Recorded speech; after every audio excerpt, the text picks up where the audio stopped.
Parlem de poesia, presentem el poemari Matèria corporal de Josep Antoni Fluixà, publicat per Edicions Bromera. Josep Antoni, benvingut. Hola, moltes gràcies. Quines temàtiques abordes en este poemari? Pues bàsicament parla, com diu el títol, parla de la vida, és a dir, podria ser una matèria espiritual, però la meva inclinació va per el cos. I en la vida el que tenim és les persones que estimem, l'amor, els records, les paraules, els viatges, els plaers. D'això parla un poc en el llibre, que està agrupat en una sèrie de parts i en cadascuna se centra més en un aspecte que no l'altre. Poema de conceptes o poeta de la memòria? Jo soc poeta de l'experiència, poeta de la vida. Conceptes també, perquè crec que sempre has de donar una idea. Els poemes, diríem, parlen d'una anècdota, però aquesta anècdota ha de transcendir per a que no servisca només per a l'autor i els seus coneguts, sinó que servisca també per a la resta dels lectors. Vull dir, per exemple, faig un poema a mon pare ja mort i que jo el note que continua viu en mi a través dels gestos que jo faig, que són els mateixos gestos que feia ell, però que jo me n'adone ara que faig els mateixos, i això he de transcendir-ho. El lector ha de pensar en el seu pare o qualsevol avantpassat d'ell. Si me queda reduït només al meu pare o al meu jo, no seria escriptor, no transmetria res. Això és la universalitat de l'escriptor i la universalitat del poeta. Amb tota la modèstia, això és el que pretenc fer. Que ho aconseguisca o no és una altra cosa. Això depèn del lector. Això depèn del lector. Forma, llenguatge, sentiments, experimentació. Què hi ha a la poesia de Josep Antoni Fluixà? Jo crec que experimentació no. De fet, alguns poemes, no tots, però alguns estan fets amb el decasíl·lab clàssic valencià. Altres no estan mesurats, però hi ha més, en alguns diríem, expressió narrativa o sentiment. Està la repetició, el ritme. Jo intentem molt que els poemes tinguin una lectura en veu alta, tinguin un ritme, per a que fàcilment, només amb una lectura o una dramatització, l'oient, que no el lector, pugui captar-los també. Com és el procés d'escriptura per a Josep Antoni Fluixà? Portes llibre de notes, apuntes idees... Jo soc un escriptor atípic, que en realitat seria un bon escriptor, diríem, d'ofici, un escriptor al que li encomanen els textos. Per iniciativa pròpia em costa molt perquè, per sort o per desgràcia, jo crec que més que per sort, m'he dedicat un poc al que és l'activisme, diríem, cultural. He estat durant molts anys dirigint la Fundació Bromera per al foment de la lectura.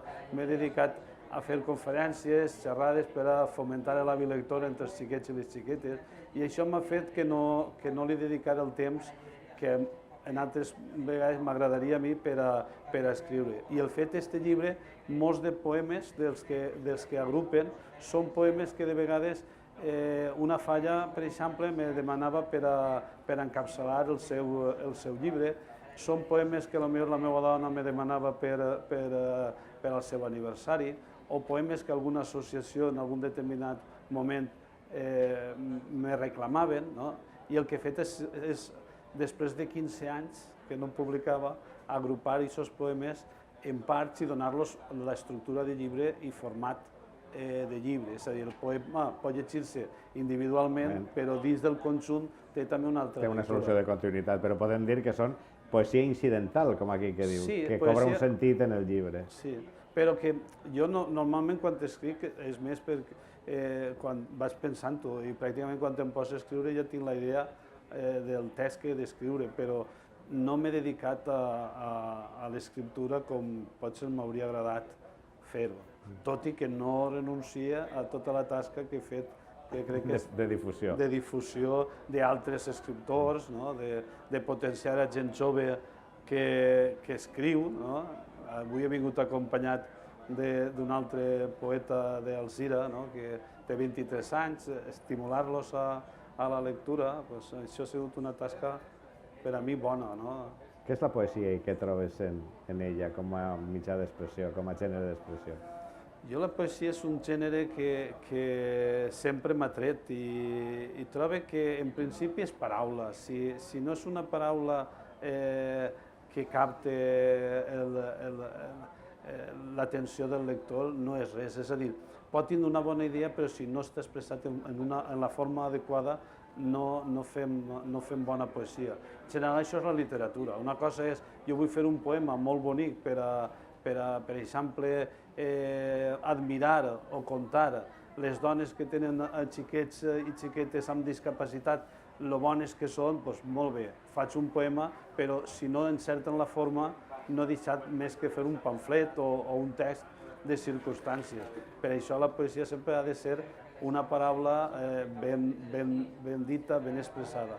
No sóc un poeta difícil, és a dir, la poesia críptica que no s'acaba de captar o per dir-ho l'art abstracte, jo no soc d'això corrent.